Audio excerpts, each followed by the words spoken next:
Hi everyone. Welcome. Good morning. So a couple of things. This is my first time doing a live right in YouTube, so I'm a little rusty. Sorry about that. And also, there's something else I wanted to say. Oh, yes. And so also this is the first time that I do a talk on this for this channel. And so I'm also a little rusty. So, when we're talking about managing stress and anxiety, when we're trying something new, that can increase, right? That can increase stress, that can increase anxiety.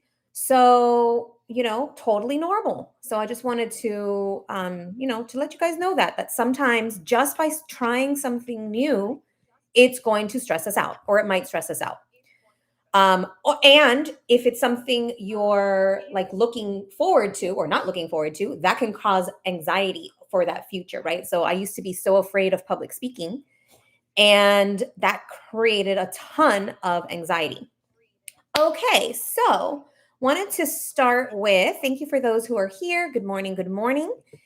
And what I wanted to start with is and also I started an hour earlier, so I'm sorry about that. So my name is Alex, and I created Empowering Survivors a little over a year ago because I was seeing, it actually started as I called it Empowering True Crime, and I was seeing that there was just so much drama and so much disempowering beliefs and comments and blaming and shaming and all sorts of things in the true crime community. And so I started with that in mind, but then I evolved to calling it Empowering Survivors because ultimately that's what I've been doing for the last 5+ years, probably longer. I think maybe since 2016. So since maybe 2016, 2015, 2016, I've been helping to not only manage my own stress, my own anxiety, but helping other people as well. I've also been a certified coach, like a life coach, for over a decade. And I'm also a certified happiness trainer. So I am not a therapist. So I cannot, I don't want to say anything. I'm not even trying to use the words PTSD or anything like that. But I do have I've learned, I've studied, and I do have skills and techniques that I've learned from those two areas, both from the coaching side and from the happiness training side. Okay, so let's dig right in. If you have seen any of my stuff, I don't like to dilly dally and talk forever and ever. I like to give lots of value and content in the shortest period of time as possible because I know we have busy lives.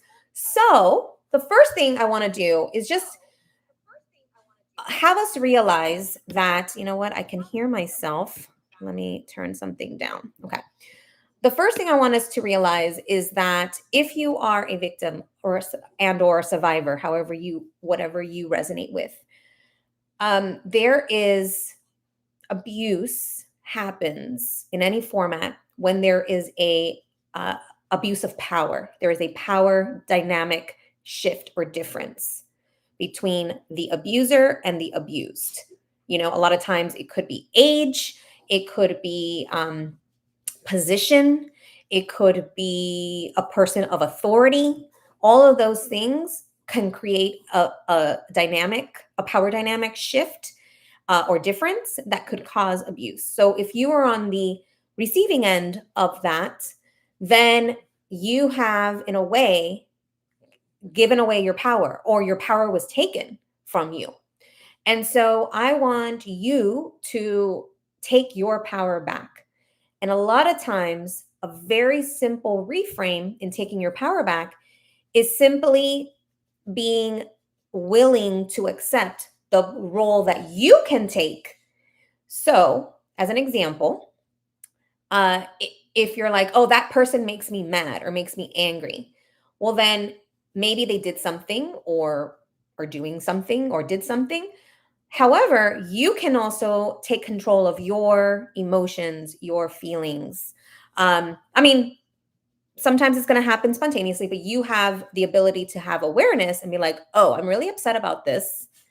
And why? Right. And kind of dig a little deeper and take a pause.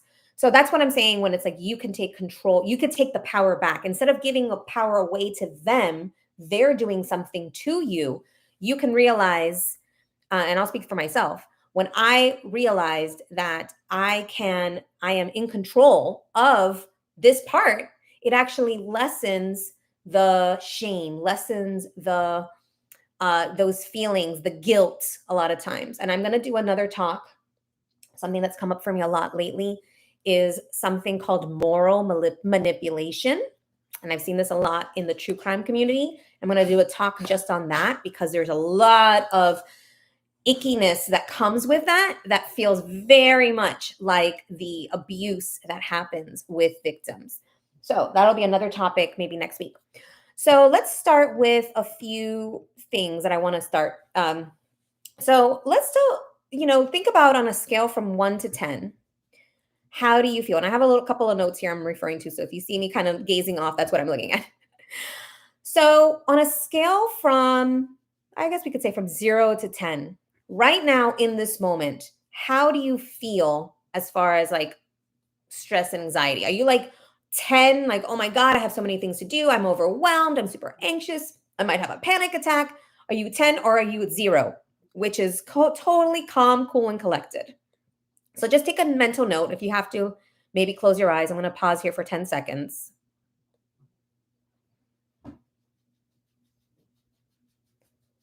Okay. So now that you know your number, keep that in mind. And what we're going to start with, technique number 1. I was going to have this kind of like as a fun bonus, but actually I realized, okay, this is actually a really powerful technique. So what I want you to do, if you can, is just wherever you're at, if you can, close your eyes. If you're driving or you can't close your eyes, then just do the breath. So we're going to do 5 deep breaths. And what doing this, it's super simple. You can do it in the moment, anytime you feel like it. It'll help to calm the nervous system. So our nervous system is reacting to things, sometimes consciously or unconsciously. But really, it's that unconscious part that we want to try to counteract by being really intentional with the breath. So let's go ahead and if you can, close your eyes. I want you to take a really slow, deep inhale. And actually, if you can, put your hand on your heart and put your hand on your stomach, which is over your diaphragm. And we want the breath to be filling in the diaphragm, which is in your stomach area, versus in your chest. So you have a really heavy breath in your chest. That actually can be leading to additional stress. So you're actually not releasing that, but a diaphragmatic breath in your diaphragm actually helps to calm the nervous system. So you can try maybe on your first breath and see if you're doing that. And if your chest is not moving, then you're good. And just keep breathing that diaphragmatic breath. So let's take another breath.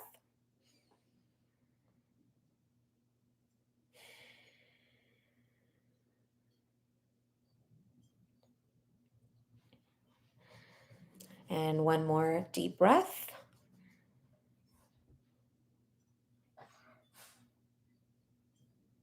And just take a couple more breaths.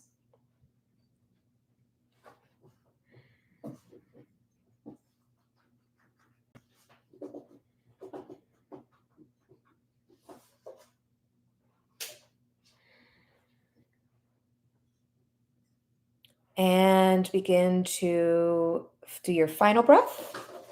And when you're ready, you can open your eyes. And I'm actually super distracted because my dog's in here with me and he's like scratching and making a lot of noise. So if you hear that, I'm sorry. I got that behind. So take a mental note of how you feel right now. So on a scale from 0 to 10, just like we did, so I'll take a mental note now. So mine actually went down.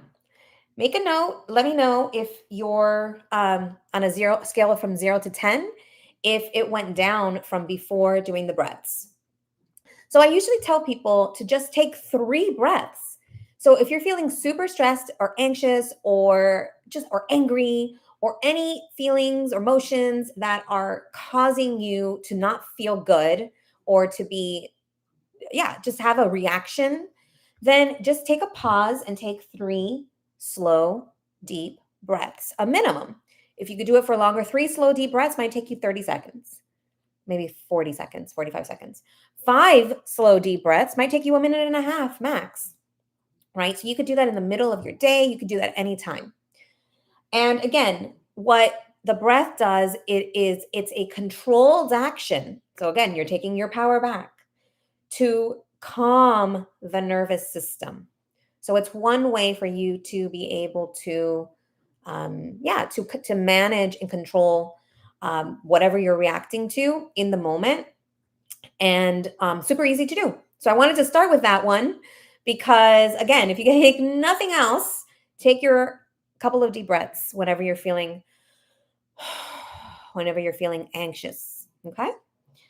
So the second technique I want to share is something related to, we actually, humanity, humans have a negativity bias. So I think that this stems from the survival mode that our ancestors had to kind of be on alert and think the worst for survival. And so we have this tendency to think negatively, and we have tens of thousands of thoughts per day, and if most of those are negative, then imagine what's happening to you and what's happening to your body. And then we perpetuate a lot of these same thoughts every single day. We perpetuate a lot of the same thoughts. Now, some of them are like routine and habitual stuff, right? That's not necessarily hurting you, but a lot of those other thoughts that are maybe not true can be hurting you because it can be keeping you down. They can be making you paranoid. They can be increasing your stress level. They can be making you overwhelmed. They can be increasing your anxiety, right?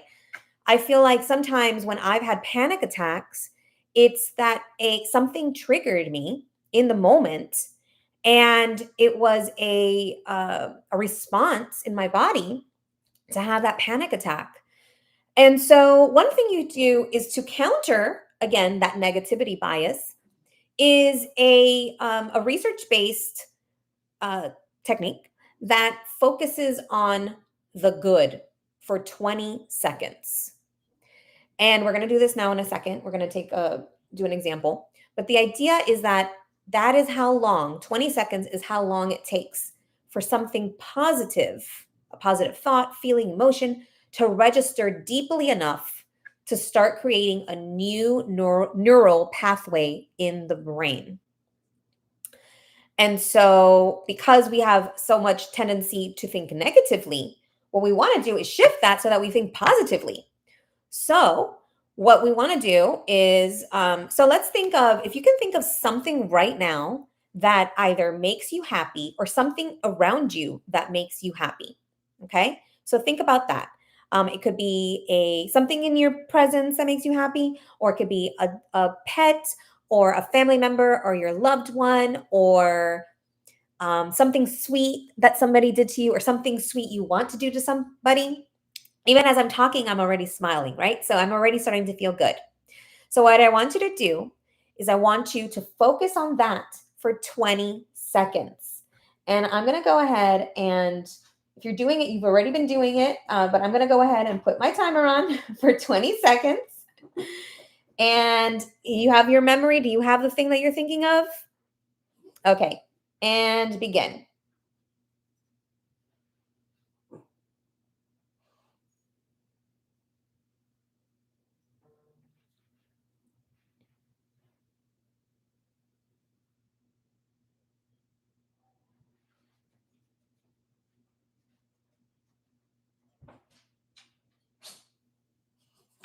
Oh, okay, that's that scared me. So that was 20 seconds of thinking of one thing positively. Tell me how you feel, right? I feel happier already. Just something so simple as focusing. I actually focused on my dog. He's distracting me right now, but I focus on the good things about him. And that just makes me happy, right? So again, that's how long it takes. 20 seconds is how long it takes to create a new neural pathway in your brain so that you can start to counter that negativity bias and start to create new positive thinking thoughts, positive feelings, reactions, responses. And that's not going to happen overnight, but it's one step closer to that. So the the first thing I said is the few deep breaths to calm the nervous system. The second one is the happiness response, the positivity response, 20 seconds to flip into or shift into a more positive state in the moment, right? And you can, again, this is something you could do if you're feeling really overwhelmed or really terrible in the moment, think about something positive for 20 seconds and that'll shift that feeling for you. So the third thing is also a research-based technique called the inner ease technique. And it's kind of like the love response. So we focus on love instead of the stress response. So that's a nervous system automatic response. That's the stress response. And so we want to shift that to feeling good. And so that's the love response. And what's really cool is not only does it make us feel better, but it actually has been shown to boost the immune system. And so overall, it's going to help you feel better overall. And I, as a generally happy person, actually, um, I've most of my life has been very healthy. I have a couple of little bouts of illness from time to time, but they're minor. I take some time off. And for the most part, my entire life, I've always been really healthy. And I think that's partially because I have the ability, I've always been happy, right? Of course, like I'll get into little bouts of depression and of course some things upset me and all that. But overall, I've been a very happy person. And I think that by shifting from, even when I'm having those bad times, shifting to seeing things more positively and seeing the good in the situation and switching to love has actually helped me, has boosted my immune system for most of my life. And I got to remember that because I did get a little sick now during at the beginning of the year. And now I'm like, okay, reminding myself. So this is actually helping me too. Okay. I'm doing this selfishly as well so that I feel better and I can manage stress and anxiety. Okay. So let's go. This is the inner ease technique. And again, we want to close our eyes if you can. If you're driving or doing something where you can't, then just focus on this. So what you're going to want to do is put your hand on your heart again. And what that does is your hand on your heart actually begins to release oxytocin, which is known as like the love hormone, the love chemical, right? Releasing good feelings. So put your hand on your heart. And then I want you to imagine breathing in through your heart. So when you breathe, you're breathing into your heart. If you can, do that with your eyes closed. Take a breath or two, breathing into your heart.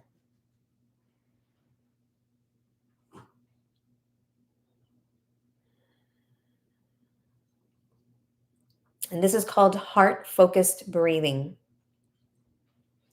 So take another couple of breaths, breathing into your heart.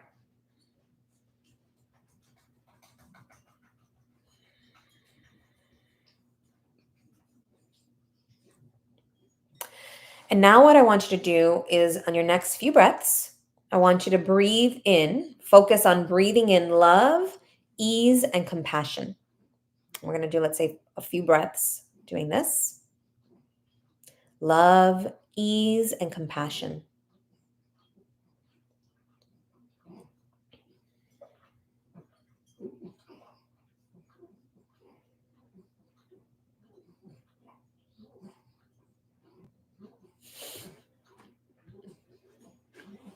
Javi, my dog. Well, if he's background noise, sorry about that. All right, let's take a couple more breaths. Love, ease, and compassion.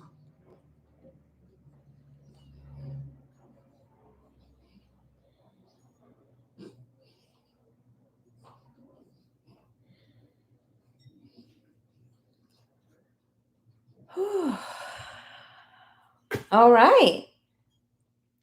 So if you can do that for up to 5 minutes per day for the next few weeks, you're going to start to shift your happiness set point.